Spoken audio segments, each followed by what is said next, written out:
What's up, everybody? Excuse me. What's up? I'll start again. What's up, everybody? My name is Spry Lee Scott. If you don't know, and welcome to another episode of How You Are Healing, presented to you by Medicine4Melanin. And for all of you who are joining us for the first time, Medicine4Melanin is an organization supporting Black and Brown people on their healing journeys.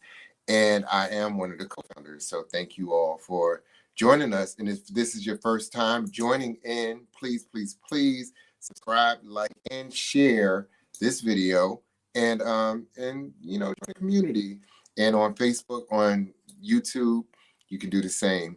Also, if you want to join the community, please go down medicine4melanin.com and sign up. We promise not to oversaturate you with any kind of spam. We just want to keep you abreast of what's going on in our community. And so with no further ado, I want to bring in our guest this week, who is coming in from Tulum.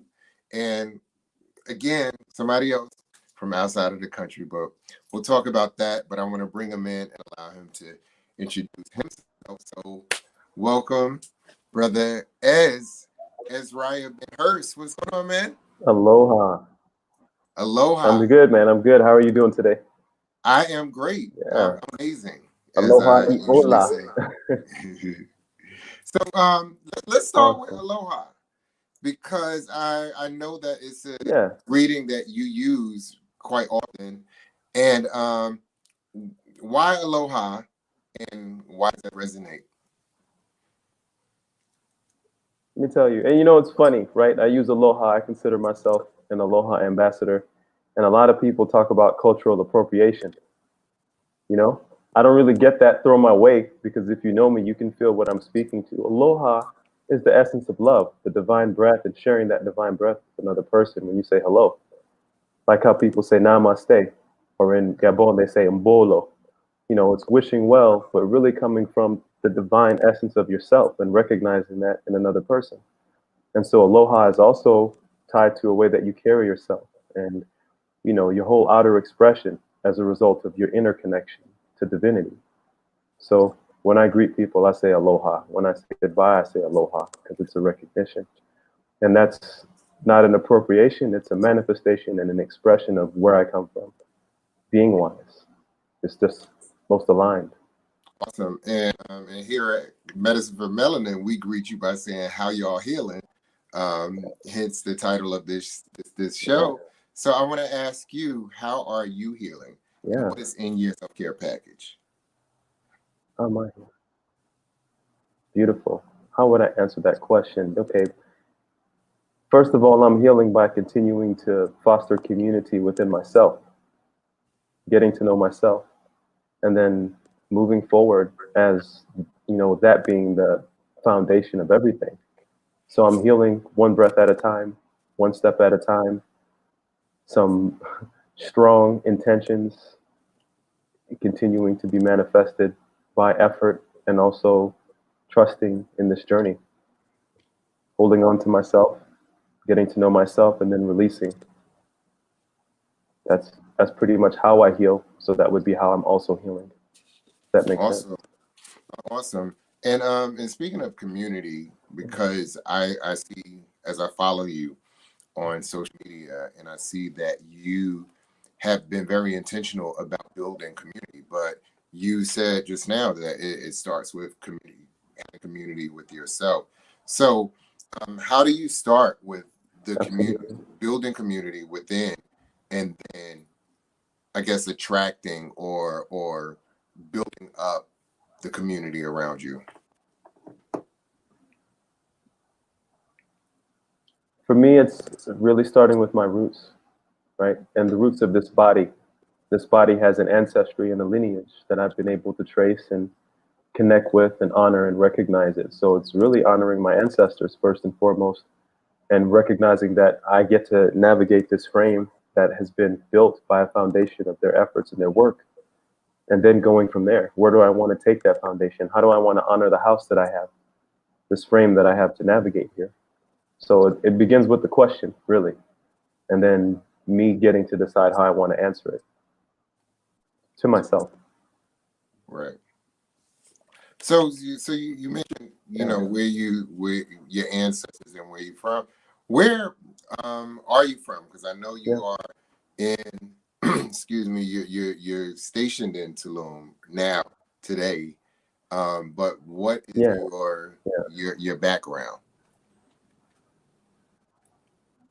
So this body is Haitian and Cuban, and then I've traced it back into Gabon, of the indigenous tribes of a place called Gabon in Africa, and this is near the Congo. So the tribes that this frame comes from are the Mayane or Galoa tribes, which are some of the oldest people in that land right now. All right, and is that in a sense? So with you learning like ceremony and a lot of the things that you do as far as healing, and we'll talk about a lot of those. Is that something? Do you feel more connected to your roots, being that you have I guess being that ceremony is so important when we look at indigenous tribes and we look at a lot of our roots and our ancestry, you see a lot of ceremony coming up. Is that something that drives you as well?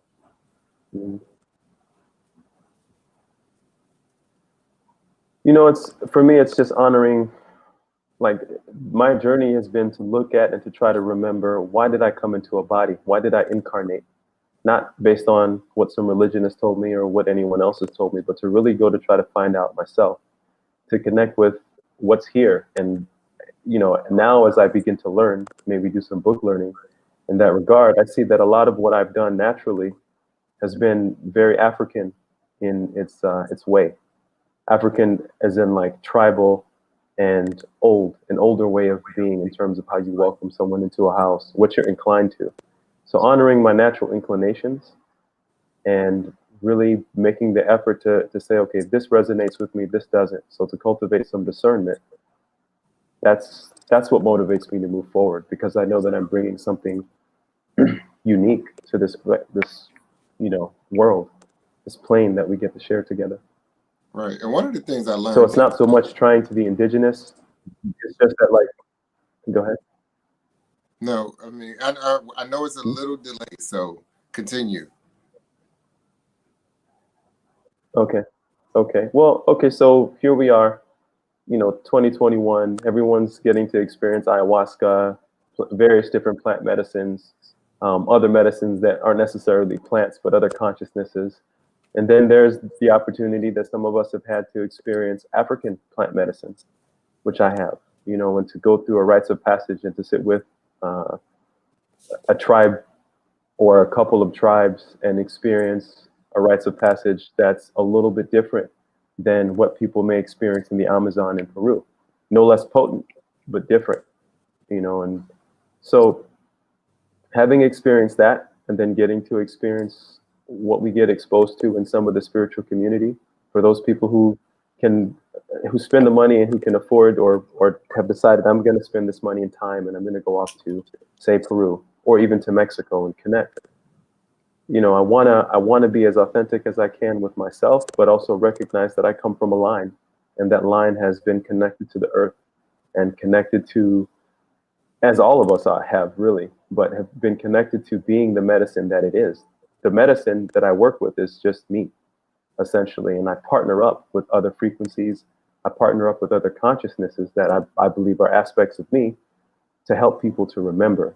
That's the healing. But I was I was really fighting on my journey to do that just for myself, to remember. And we come from so that's a place where everything is so separate, and we look at these walls that are built between us. And when you look at the different cultures that you've been exposed to, so when you talk about plant medicine and different forms from different areas of from all over the world, do you see that there are more similarities that we have than differences? Yes, I do. Absolutely. And the similarity that I see is the human similarity, our nature of being forgetful, of losing sight of quite possibly, why we've come in and how precious it is to have a body, to have this time here, and also, the things that we're inclined to, be it one vice or another, and how we treat each other. But the similarity is that we all come to this plane and we want to have our dignity respected, and we want to feel a certain something, and we want to be close to each other. And then there's a lot that happens to kind of put this wedge in between us, to the point that when we get the opportunity to be close, we don't know what to do. And we come up with a lot of other stuff in the meantime. And I'm guilty of it as well. But I'm keenly aware of it. So it's been a journey for me to hold fast to the intention of navigating through that. Now, I mentioned that you've mentioned that you've worked with different medicines, and I noticed again from following you on social media, so I would almost call you like a serial entrepreneur. In a sense, where does your drive to, because as an entrepreneur, we know there are risks that, quote unquote risks that come with that. So where did your drive to take these risks come from? I'll tell you what, I assume a lot of risk. I had a conversation with a good brother of mine about a venture that we were looking into, and he was putting up the capital, and we got to talking about something, and he was like talking about skin in the game. And I was like, brother, I've got nothing but skin in this game, literally and figuratively.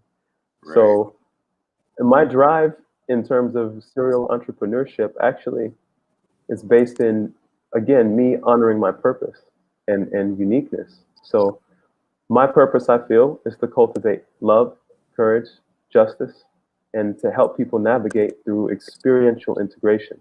And that's a funny word for us, this word integration, especially those of us who've grown up in the States.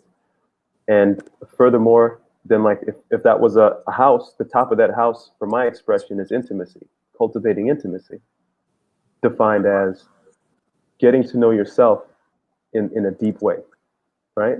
Which is, you can't, like, there's no end to getting to know of oneself, getting to know oneself, and then trying to apply that to getting to know a partner, and then the environment, because all of this is an aspect of self. And as I understand it, as I've come to understand this journey, we're pieces of source here, having, our own little different journeys in this prism and reflecting information back onto greater source. So then I feel really in my purpose, and that's certainly what drives me and wakes me up, is creating atmospheres, creating events, creating opportunities for people to remember more of that divine spark, more of the reason that they came here in a body, and to release what they're not. And in doing so, you just get closer to loving, to knowing, to embracing what you are, and beginning to desire that. And this is what I've seen on the journey. That's really all I do. Everything else is just remix, Right. And so, and you said you all I do is intimacy doula this realm. Yeah. Say that again. I say all I'm doing in this realm is being a doula. Like there's a birthing process, a nonstop gestation and birthing. If we were to think of this whole dream that we share as also like a womb, right? A matrix of womb. And we're continually in this process of unfolding like this, And so I'm in observation mode, but also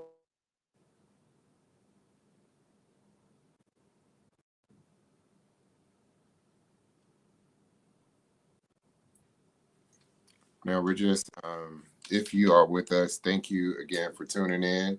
We are experiencing a little bit of technical difficulties. Brother Ez, who is joining us, Ezriyah, is, excuse me, actually down into them. So we're going to hope that he can come back, jump back in, and we can continue the conversation. But just to tell you again, Ezriyah, and you can check him out. You can follow him on Instagram at epic_Ezriyah. And he's a dope brother that I've followed for quite some time. he's going to jump out and hopefully come back in. But as we are here again, want to make sure you guys check us out. Join the community at Medicine4Melanin.com and sign up for newsletters, sign up for emails. But we're going to continue this conversation, and we're talking about intimacy. We're talking about healing through intimacy. And I know I was kind of strategic when we talked about the title or the topic of this conversation, just because I knew that some heads would turn and get some of y'all attention. That's precisely why some of y'all are here to talk about intimacy. And as Ezriyah was explaining, intimacy starts with yourself. And so there's intimacy, and on his website, Ezriyah, I think it's Ezriyah.com, and you guys check that out as well. He talks about having this intimacy with life itself. And excuse me. And so we just want to just jump on that. So yes, and you are back, brother. Thank you for hopping back in. Amazing, of course. This happens often, so I'm glad to be back in. All right, and I was just rambling, but so one of the things I was, I don't want to say rambling, but talking or focusing on. Not at all. I heard it's just your word as Soul Deep Intimacy Doula, and when you talk about intimacy, it sort of reminds me of when you talked about intimacy. I'm sorry, community and building community, and it starts with yourself. And so the same thing with the intimacy, it's not so much about your relationship with others, but more so starting with yourself first. And can you just talk a little more about that? Yeah. Can you hear me okay? Yes. Okay, so what I've come to find on my journey is as far as I can go within myself, as much as I can come to love and honor myself, this seems to be the extent to which I can express compassion to other people and patience to other people. And, you know, it's been a surprising revelation for me on my journey, because I've been really hard on myself. And I thought maybe I treated people better than I treated myself, but I realized I can't treat anyone better than I treat myself. And so that's led to me taking some real time out to see how's my life manifesting? How am I loving people? How am I loving me? You know, I've made some declarations to myself, to what I would call my inner feminine.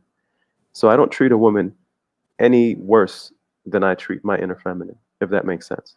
I literally have a document, a declaration that I put in the beginning of all my books, but I first did this for myself. I had a self-marriage ceremony in Bali in 2018, which I thought was a joke when I first went to witness it.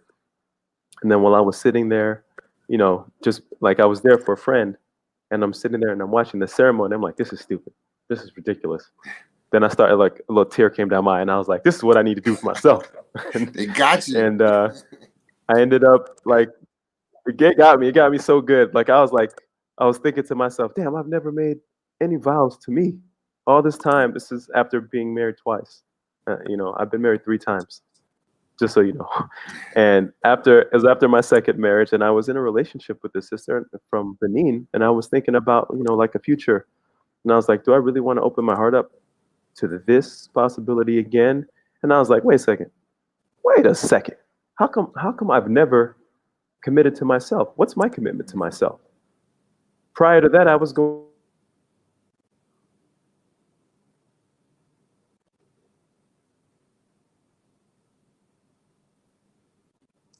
All right, and I think hopefully we didn't lose him again, but now I am intrigued, hopefully just as much as you all are, in regards to what is this commitment to yourself, and what is a self-marriage, you know, a self-marriage ceremony. What does it look like? So we're going to look for him to come back and join us here. But in the meantime, again, I am Spry Lee Scott. Make sure also, we've had some dope conversations in the past that you all could go and check out. You can check out some of the conversations right here on YouTube and on Facebook. Excuse me, or we can talk about, I'm sorry, or you can check out some of the past conversations on Instagram through our IG page or our IG live at Medicine4Melanin. And that's right there at the bottom at Medicine, the number 4 Melanin. And check it out. So we're going to try to get them back on. If this is not working, the last thing what we'll try to do is jump over to our page on Instagram and see if we have a better connection there. Excuse me. So just give us a second. And actually what I will do is pull up the Instagram account just in case we cannot get them back on here and just see if we can talk in there. Y'all know where there's a will, there is a way. We're going to work this out either which way. So just looking for him to come back in. And we're going to, like I said, we're going to figure this out, y'all. Thank you. Thank you to everyone for jumping in and sticking there with us. All right. And we are back. What I was just saying is if for some reason this cuts out again, what we'll try to do is jump over to Instagram Live and see if we have a better connection over there. Perfect. I love it. Sounds good. Yeah. Okay, so you left us on. So what were we speaking to a moment ago? About this marriage to self, and I want to know more about what that is and what does this ceremony look like? Okay, so the self-marriage ceremony is actually just, I mean, you have these two different aspects in the polarity of a person that we speak to often, this feminine and masculine way that are complementary. So the self-marriage is really speaking to whatever other aspect of yourself needs to be held, whether it's that other masculine aspect to yourself or feminine aspect to yourself, but it's really you. What is your commitment to yourself? How do you want to show up to yourself? In Christianity, as has been part of so many of our journeys, they talk about what is a husbanding, right? Husband is like a farmer, the one who tills the land.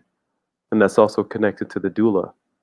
The husband is taking the land from, one phase of its existence to a fruitfulness of another phase of its existence, season in, season out.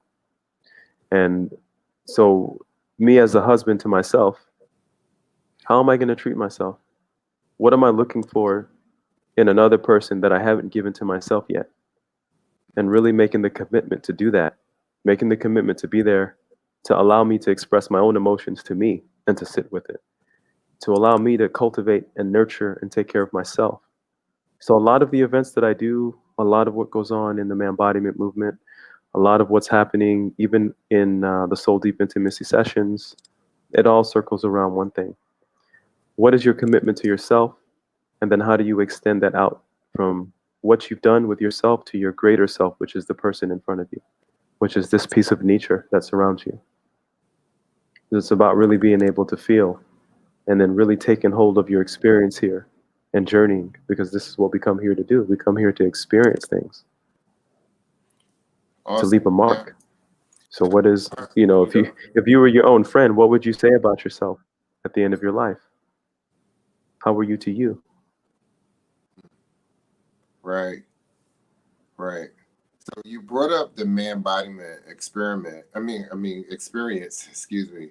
And I want to talk about that because it's all the same. our guest last week talked about how important her work is in healing women in the community. And it's kind of like what comes first, the chicken or the egg? Who's in? And you hear this battle of, well, if you heal men first, then everybody will fall in line, and then you hear, oh, well, women, you got to heal women first because they are the ones who take care of the community. But I mean, why can't we heal simultaneously, right? But I want to talk about the man body man experience. Can you talk to us about that and how that came up with you?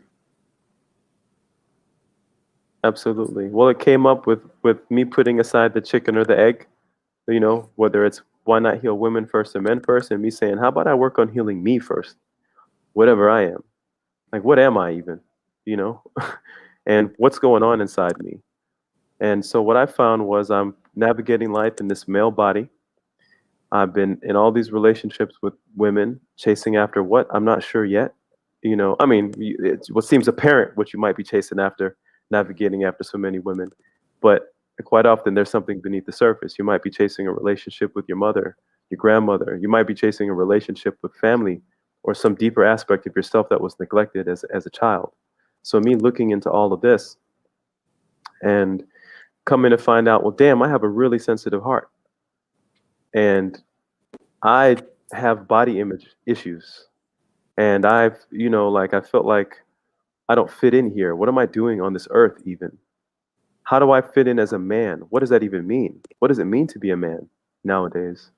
And so I've been on a journey to explore rites of passage, to create my own rites of passage, to recontextualize what it is for me to be in this frame, and then to stand strong and tall in that, because I've connected with it within myself, and then create a space for men to do that. And what I found is a lot of men aren't aware of, and especially our sisters, they're not aware of how sensitive the heart of a man is. And a lot of men don't look at themselves as beautiful beings. You know, a lot of men have body image issues. A lot of men have never really heard their own voice. They're talking shit, so to say, you know, a lot of time, as we all do. But what I mean by that is that they're not speaking from their truth. They haven't had the opportunity to be connected to their truth, and their environment doesn't even support them. Just, you know, it's judgment. You can't say this. You can't roll like that, etc. And then it's even more of a sensitive subject when a man feels like, okay, I'm in this relationship with a woman or with whatever your partner is, and that's when you're hoping to be safe, and you haven't experienced that there. So where's your voice heard? And once your voice is finally heard, what else do you do? Because I'm aware of what we call, one might call somatic ways that we hold stuff within ourselves. So how do we express that and move that through our soma? Because the body has a memory of its own that spans generations back. So man embodiment movement was a space for brothers to gather in a sacred circle and explore what makes you sacred as a man. You know, why should you look at your divine waters, your sperm, your seed? Do you consider that sacred in the way that you navigate with it? Do you know, how can you treat a woman a certain way if you don't look at yourself as sacred, as a divine God? And I'm not talking about God like, what up, God? You know, like this, like how we throw it back and forth and we want to honor each other, but really touching and tasting the divine essence of who you are and knowing that there's no limit to it. And so how do I remember? There's that thing again. How do I remember? Or Ra, Mem, Bur, right? Mem, container, Ra, light. How do I remember the potency of the light that I am as filtered through this body? Because these are just prisms, these frames of ours. You know, we're not so different. You talked about Our indigenous practices, if they all seem to be pointed towards religion, relationship. Please, my brother, go ahead. No, so you talk about the truths and our truths that we like finding our truth, but a lot of times we've been told what our truths are, especially as men. Even just as roles, period. You know, we're told how we're supposed to act, how we're supposed to think. And what sounds like you are allowing people now, to men and women, but in men embodiment, especially, you know, specifically men, but helping to create your own narrative and start asking these questions, you know, asking yourself questions about how do I feel? What do I believe? You know, how do I think I should move? if you were to look back at my post, I'll tell you a secret, not secret. Like the beginnings of my post from 2016 on, this was me creating a little time capsule and like a biography because I was planning to kill myself in 3 years. So everything I shared was my journey, literally, from the poetry to just what's going on within me, of me discovering the truth that I'm finding. What truth in this journey resonates with me that I'm exploring and finding within me that I can stand on, and also open to those truths changing, because it's a lot of our truths are based on what information we have at the time. But how do I allow that to resonate within me? So would you say that And how willing am I to share that with other people? redefining these truths helps in your life?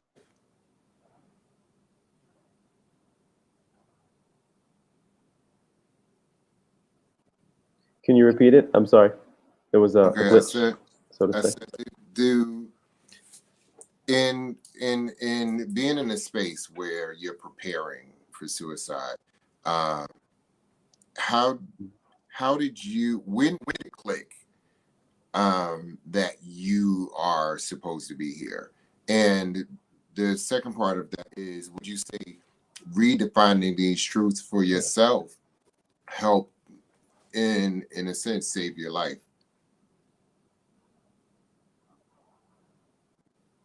I would say that, it clicked when I actually committed to suicide. Right? I didn't kill myself, but I committed to it. I was like, look, my mom just died. These other things have happened at this one time. It might be a lot for my family. Let me not be selfish. I got real rational about the whole thing. And I committed. I'm going to do this. And in a couple of years, I'll at least everyone will kind of know what I've been through. I'll have it documented. Then I can depart. So this was me really preparing to say goodbye. Halfway along the journey, because I was going in on life, the whole epic for Epic Ezriyah, I started out Ezriyah Unified. I was just trying to put the pieces back together. And then halfway through, I was like, damn, this life is epic. Like being here as a human being, some of these things I'm getting to experience, navigating travels and, being exposed to different psychedelic experiences, even just meditative experiences. Just being in nature, took on a whole new aspect, a whole new, like I was feeling and tasting what it is to be alive in such a different way. And I was like, there's no way I'm gonna kill myself. I mean, let me just enjoy this. Like now I'm enjoying life. Let me see what this is about. I'm gonna stick around. And I began to taste my purpose. I knew why I wanted to kill myself is because I wasn't feeling the level of intimacy that I'm here to feel. I wasn't connecting with people. I wasn't, expressing my truth. And so I just decided, well, I'm going to do a lot more of that. And every day is a cultivation of expressing myself and my being. And when we look at African culture, now this is a broad thing to say African culture. When we look at some of South African and say like the Zagata people, they have a very interesting look on community. And it just falls in line with all these things that we try to do. From how you welcome someone into the house to, like, okay, this child is being born. Is the child a burden or a gift? It's a gift. Child's coming in here with some special gifts that, just like we talk about how our fingertip is special and we're the most unique, sperm, every child that's born, and what it really takes for an individual to truly be an individual and come into this plane and have a consciousness navigate their body. Well, if that's really special, how about what that individual is coming here to do? How do we help to cultivate that? So I went about figuring out, how do I cultivate that within myself? What principles make sense to me versus the principles that are getting aligned? What's real currency? I know it's nice to make money and there's nothing wrong with that. But also, what does money mean to me? What actually means something to me? Surfing means something to me. Connecting with people means something to me.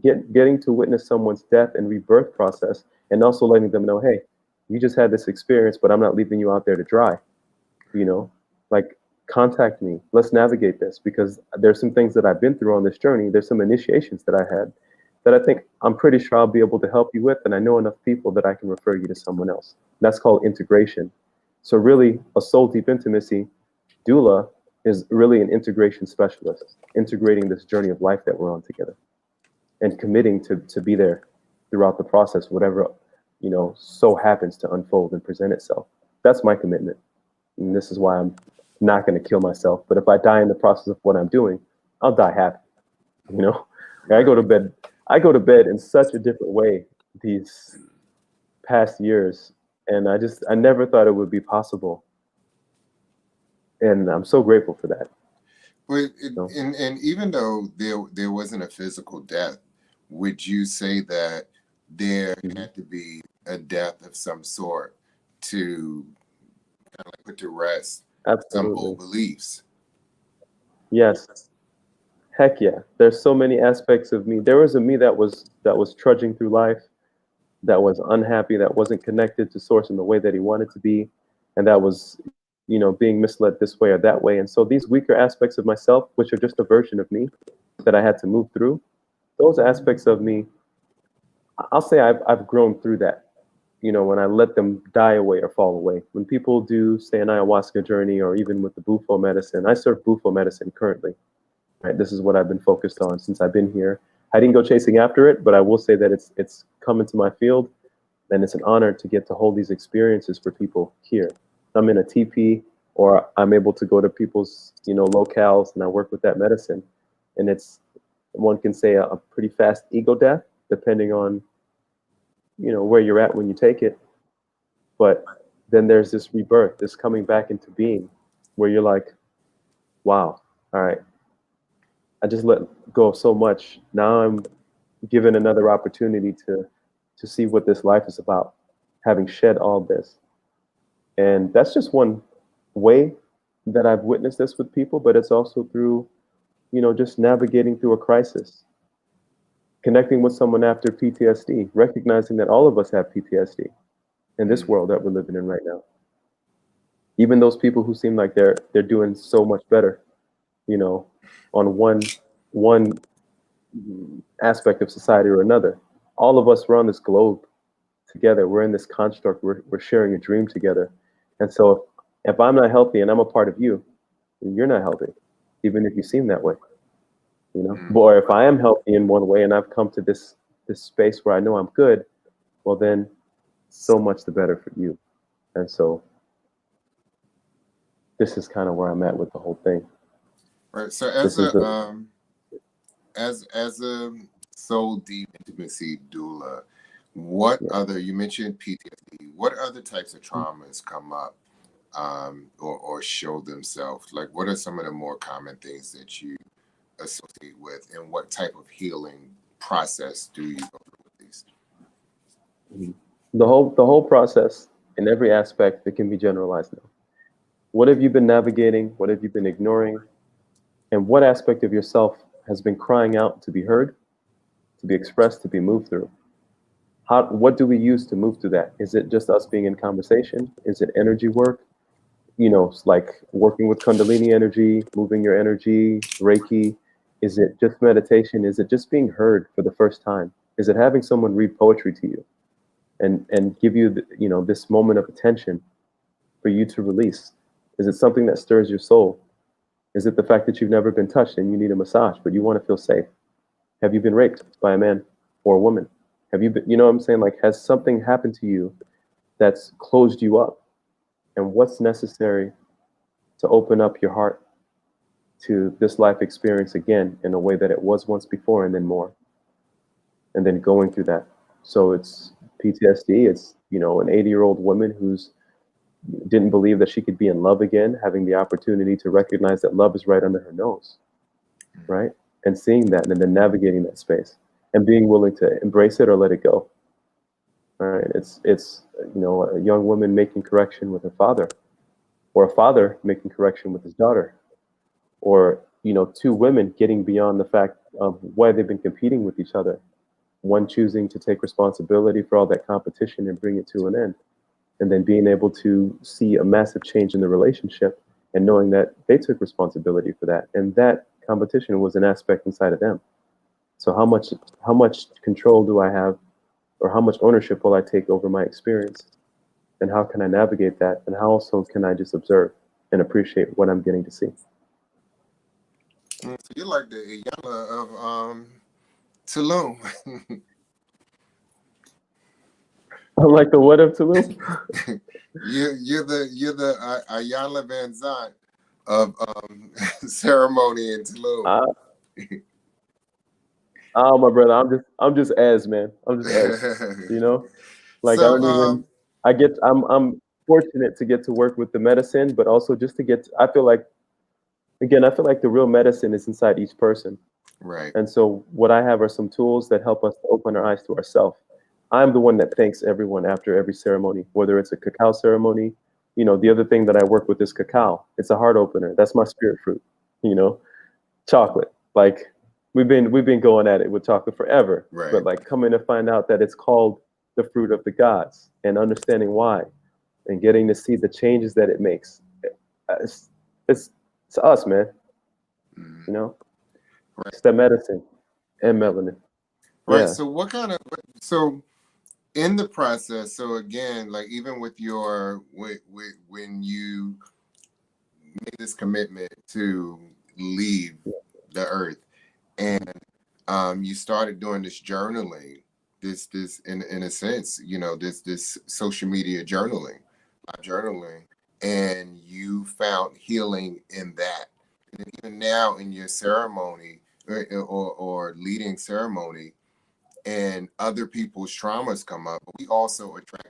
I always say we attract mirror images of ourselves, or we Yeah. attract opportunities to grow within ourselves. And so in these ceremonies and in these different types of opportunities, are you still finding healing in the midst of healing other people? I don't consider that I'm healing other people. Let me backtrack a little bit. Okay. What I'm doing is getting to witness aspects of myself as they come up in another person and sitting with them through that and letting them know you're not alone. I'm with you. Let's release this thing. Because you don't need it and I sure as fuck don't want it. You know, is it okay that I curse on this or would you prefer I be a little bit more? Yeah. Okay, yeah, yeah. So so it's like I know you don't want to feel like that. You know you don't want to feel like that. But sometimes you might not want to feel like that so much that you repress it. And I have some tools to help you express it. And then when it's expressed, then we can move on. You know, and now that this space has been created within you, what do you do? So a lot of times people are more afraid after these ceremonies as like they start to recognize how powerful they are, then it's daunting. Then they lose their ambition. You know, and I've gone through it myself. What I didn't have was someone to help me with the integration. So I went off. You know, I've had some interesting experiences just because I was going to kill myself. So I opened myself up to a lot of things. But come And to you find kind of, out that that was just, I think that in doing that, you've kind of made a decision that, hey, like what other people think doesn't really matter now. 'Cause I'm gonna be here. So absolutely. I can, and so in that, you started to again not only find your truth, but to share your truth and to Mhm. and to offer a vulnerability that is also needed in these ceremonies, because I think that as the more vulnerable you are, then it creates this, and I'm learning to walk away from the word safe space, but this Mhm. brave space for others Oh, to nice. step into this vulnerability. Brother, I would even take it a little bit further. You know, say a lot of soldiers, the difference between a soldier and a warrior, I think, has to do with courage and discernment. So any soldier can be brave, right? Brave is just feeling buffed up and someone's told you to do something to get you hyped up and you go and do it. A courageous person is really coming in tune with their fears and deciding to navigate through that. It's not from a puffed up space. So you can I'm creating spaces for people to build courage capacity. Absolutely. You know, and I've spoken to that when I was more focused on fear paradigm release, which is just recontextualizing things. So these are spaces for people to be courageous, and you don't have to be courageous by yourself. And I think that's the thing that we've come to find out. Because when I was being courageous and still moving through things, even when I thought I was alone, I realized I wasn't alone. You know, somebody was in my corner. And so I'm intent on opening up the space for people to see you're not alone.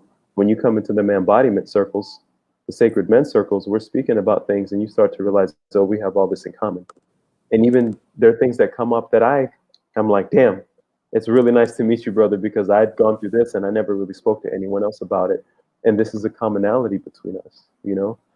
So I definitely find aspects of myself, and I still I work with what they call Ho'oponopono, right? And most people think the Ho'oponopono is just this practice where you say, thank you, I love you, please forgive me, I'm sorry.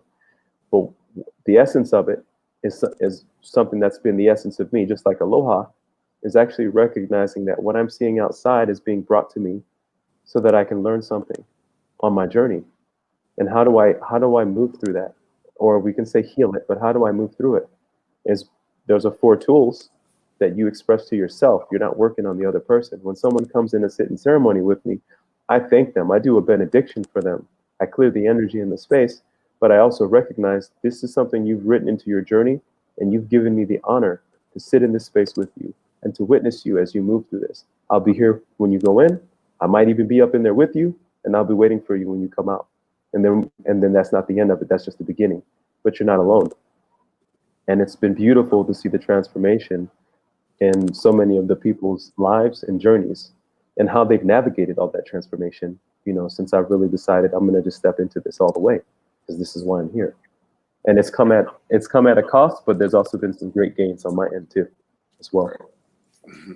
All right. Now, a lot of our guests that's been on this season, and I've also been running into, or I would say attracting, or we've been attracting each other as far as like healers outside of the country, meaning here in the United States. So I want to ask you, do you find that there is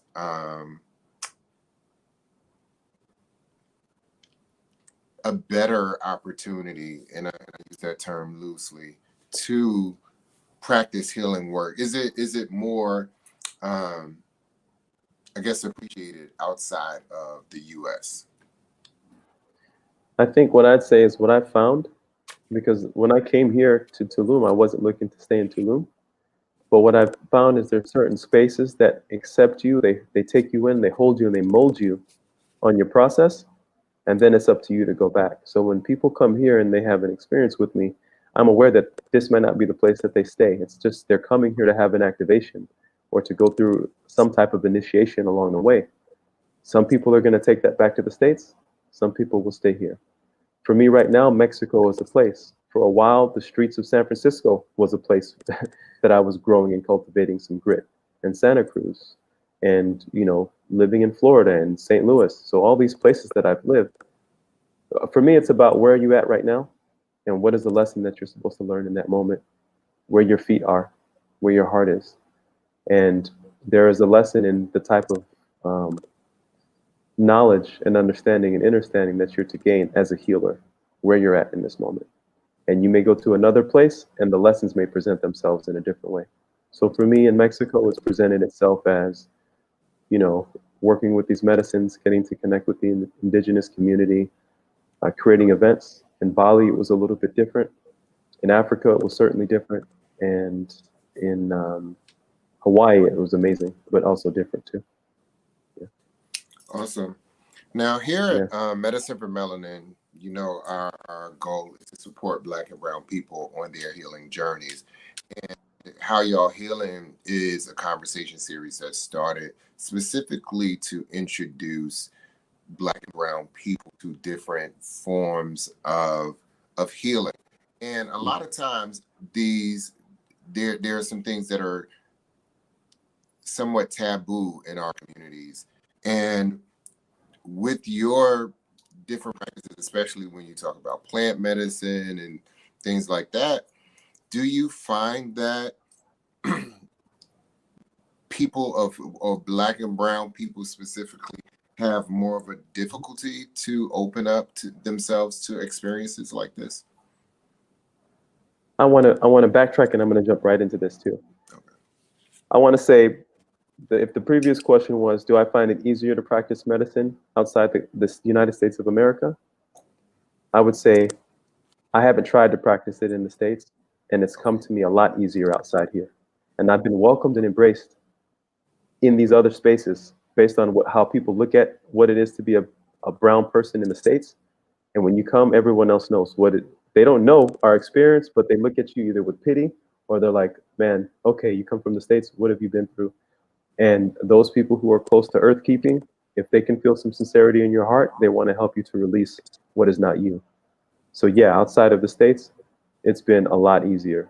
And there's a density that's going on in the USA, but I feel like that's changing. And I'm feeling like that because I'm looking at the people that I've come in contact with here, the activations that they're taking, and that they're bringing back with them. And so I haven't tried in the States to practice the medicine that I've learned because I'm in a different space than I was. But will I when I come back there? Yes. And then I'm hoping it's not going to be a matter of is it easier or not. It's going to be a matter of do I do it or do I not do it? You know? And Right. if my intention is to do it, then that's what I'm going to do. And so then I'd like to come right back to this, which was, can you just repose it again? Because I feel like it feeds into it. And I apologize for making you repeat yourself. Nah, not at all.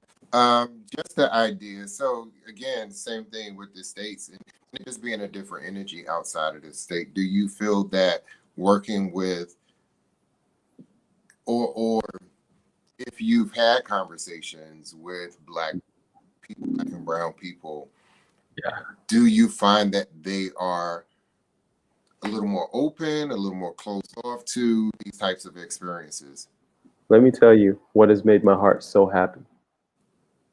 As of recent, I have been finding more of my brothers and sisters open to these experiences. Previously, when I was being first introduced to this, say 2016, and then I would share a little something, folks would close up and they'd be like, what the hell are you talking about? So I feel like we've been more exposed, and based on whatever's happened in the field, you know, we've become more open to having these experiences. And now it's just a matter of having the experience with someone who's going to honor us while we're in the experience, because still a lot of us get mistreated, and I've seen it, I've experienced it, and I've witnessed it. And so this is also why I've decided, okay, I'm going to go full-fledged into, you know, being the medicine that I am, so that other people can see the medicine that they are, especially in this chocolate frame that I'm rocking right now, because I also understand what a lot of us have been through. And there's a type of patience that you need to have and an understanding for the wailing that's going to come out of a sister when she's been carrying so much generational trauma and she's never been able to express it. And the same thing for another Black man, to be able to be there and to look him in the eyes, I got you. And, you know, well, a lot of other folks have said they've had us, but they haven't. We have a common link, Tanisha, right? Right. And like, and so like, there's some conversations that we had here where she was like, yo, Ez, you know, we need you. And I was like, I'm here for who I'm here for. And that really has to do with character and presence, but I'm certainly here for us. You know, doesn't mean that everyone's going to vibe with me or the way that I talk or whatever, but I'm in the same frame. And I've been through a lot, if not worse things than some people. And I just don't talk about everything that I've been through because I'm on purpose, you know? And so when I go back to some of my history, it's either because someone asked me a question or I need to look at it to remind myself how fortunate I am to be here right now. And I truck forward. I grab my ancestors by the hands and I move forward with them. And whoever else wants to feel that vibe can get it, you know? And because time is short, or time doesn't really exist, so to say. But it's, you know, it's like, it just depends on who you're talking to or where they're at with it. Right. But I think there's a whole spiritual, or not even spiritual, but there's a healing revolution in a sense going on. That's taking It's happening place right now. and so and I feel like that's, and even with how y'all healing, and the reason we started this conversation series, it was in the midst of the pandemic, you know, where everybody was at home and everybody was, or at least the people that I am exposed to and in my circle, and a lot of people who knew the work that I've been doing, reaching out and saying, hey, like, what are you doing to heal? How do I take what you're doing, or even looking at me in quarantine and saying, why are you not going crazy? Why are you not as upset as I am?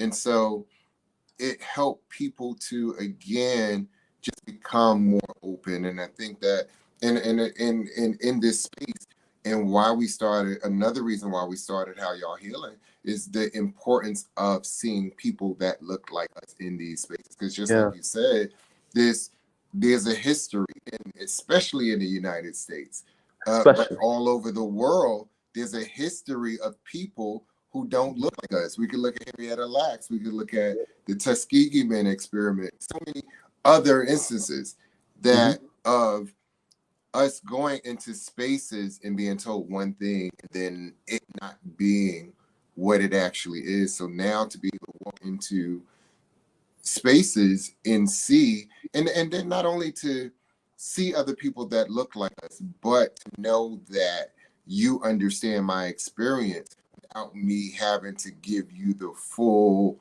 like history. I don't have to come with a whole playbook. Man, people be trying to understand. I feel you, man, and it's been really special for me. I can't explain how special it was for me to go to Gabon to heal. You know, I went there because I had cancer, so I went to heal. I did combo medicine. I did Bufo for the first time, and then I went off and I went to go study and to go be there, and to see how ceremony was held, to see the intention that was put into it, and also to have that time afterwards, because I stayed longer. I only really needed to stay for a week. I stayed close to a month. And then I journeyed with the medicine for close to a year afterwards, you know. Then I had another, I've gone into some realms solo. And of course, I'm still integrating so much of that. But I see how we get down, you know, and it's different than how everyone else is getting down. It doesn't mean how they're getting down is wrong, but no one's gonna put a fake playbook up to me at this point because I've had the experience. And doesn't mean everyone has to have the same experience as me, but I like the way my experience tasted, and I took so much from it that I'm like, I tell people, look, I was born in the States and I was reborn, you know, in Gabon, and I've had a couple of rebirths since then. You're about to get an African activation in a ceremony. I hope you understand that. And when people come in and they see me and they look surprised, and I'm like, are you surprised? And are you comfortable moving forward with this? Because if not, you don't have to do it. You know, and so because I know I'm in purpose work right now, and I know that I'm coming like with my heart and sincerity and a real wish and also a reverence and honor for why you're showing up. So don't show up with that bull, you know. And more than not, people don't, which is really beautiful. And when they do, I'm still with them. You know, I'm with them. We have really tough, supposedly tough people come in, and you know, when it comes time to hit that pipe, that like to go in on the medicine, everything else comes up. And guess what? I understand. So it's not a judgment, but when you go all the way through, and we've had some people back away, and it's just not their time. But it's not a matter of me not being qualified, or you know, it has nothing to do with me. So I'm really getting to gain a beautiful insight into human character. And also, let me say that I recognize there's still another aspect of me that I'm getting to witness. And I just get the time to think about it now, which is amazing. And I'm grateful for it all. So we are coming to the end of our program, but I want to give you an opportunity. So usually we play or I like to play like this word association game, but because for some reason we have a little bit of a delay, and so I don't want to give you a word and then have to wait for you to get it and come. So I'm going to give you 3 words. Okay. And you're a lyricist, you're a poet, so you're good with words. So I'm gonna give you 3 words, and you give us in whatever form you want to, or however you want to, just what comes up for you. And those 3 words are community, ceremony, and I'm gonna throw in surfer. Or surfing, because you are a surfer. Absolutely. And there's not too many Black people that I know that actually I would tell you that what I would say is this is what we are. We are people that are trying to communicate community and unity, right? We're all surfing. When I say I'm a soul surfer, I didn't come to that until I had like really given up on life. And all I felt that was left animating and moving this body wasn't even the breath. It was just my soul. What's the experience that my soul has come to have?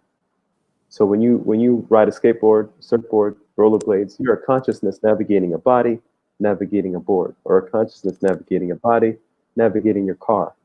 You know, there's like steps that you're like, you think you're this here, but you're something back there. And then there's the higher self. So what comes to mind is us. This is what we are. We're soul surfers, all of us. We're all obsidian souls. You know, I got another something coming out tied to the obsidian souls thing, and you're gonna love it. And I'm sure we'll be in each other's presence when I share this. You know, and like what comes to mind and what comes to my heart, no matter what's going on in this whole experience, is this is us. It's us, man. And we keep So forgetting. thank you so much, man. Yeah. Just let people know how they can find you. I know we have the ticker across the bottom with your Instagram, but Yeah. how else can people get in contact with you? Beautiful fam, aloha. So my name is Ezriyah Ben Ernst, as you see in the ticker, and you can get a hold of me on Instagram.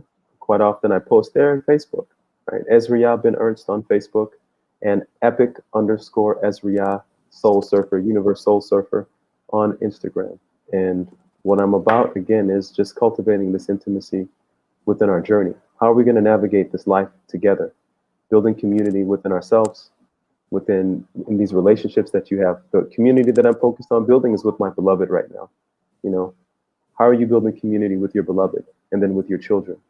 And then how do you take that and start to build community outside your home? How are we looking out for each other? That's the question I want to ask. And this is what I ask myself every day. Not just how can I make value so that you can put money in my pockets, but how can I bring the truest essence, the true currency of my unique being into this? Because this is what I've come to give. And this is what you've come to give. So if you're getting a hold of me, it's because you want to work on that. Or just because you want to say what's up, and I'm okay with either one. All right, so either way, slide into them DMs, y'all. Yeah. Thank you again, Ez, Thank you so much, being a part of this conversation. And I know we're gonna connect again real soon. Absolutely. And for everyone who is here again for the first time, or if you've been here for a while and you just haven't signed up yet, make sure y'all join the community at Medicine4Melanin.com.